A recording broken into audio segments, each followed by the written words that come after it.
সর্ষে ফ্রাই বেসন আর চালের গুঁড়ো দিয়ে, কাঁচা লঙ্কা দিয়েছি বেটে, আদা দিয়েছি, দিয়েছি লবণ, দিয়েছি হলুদ, আর দিয়েছি একটু গুঁড়ো লঙ্কাও দিয়েছি হালকা, দিয়েছি কাঁচা লঙ্কাটা বেশি দিয়েছি, দিয়ে আমি ফ্রাই করেছি।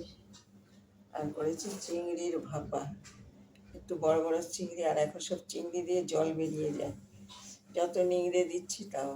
করেছি চিংড়ির ভাপা, সর্ষে বাটা দিয়েছি, জিরে বাটা দিয়েছি, ভাজা জিরে বাটা, গরম মশলা, তারপরে হ্যাঁ একটু ভাজা জিরে বাটা দিয়েছি, সর্ষে বাটা, গরম মশলা, লঙ্কা, হলুদ, লবণ, মিষ্টিটা একটু হালকা দিয়েছি।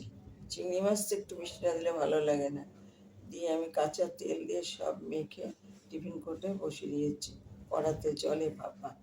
আর করেছি এই তোপসে মাছেরই চচ্চড়ি করেছি, আর বরবটি,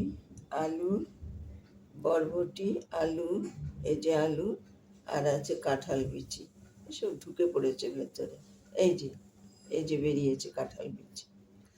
এই বরবটি, আলু, কাঁঠাল বিচি দিয়ে কালো জিরা ফোড়ন দিয়ে আমি চচ্চড়িটা করেছি। আর মাছটা কাঁচা তেল, নুন, হলুদ, লঙ্কা দিয়ে মেখে বসিয়ে দিয়েছি, কাঁচা লঙ্কাও দিয়েছি। যার কাঁচা লঙ্কা দিয়ে করতে ইচ্ছে করবে সে কাঁচা লঙ্কা দিয়ে করবেন, আর যার মনে হবে গুঁড়ো লঙ্কা দিয়ে করবে সে গুঁড়ো লঙ্কা দিয়ে করবেন। আমি মেখে একদম দম বন্ধ করে ঢেকে বসিয়ে দিয়েছি, ব্যাস। আর তারপরে হয়ে গেছে, চচ্চড়িটা নামিয়ে দিয়েছি। ভালো লাগলে লাইক করুন, শেয়ার করুন, সাবস্ক্রাইব করুন, আমার পাশে একটু থাকুন। ভিডিওটা শেষ করছি।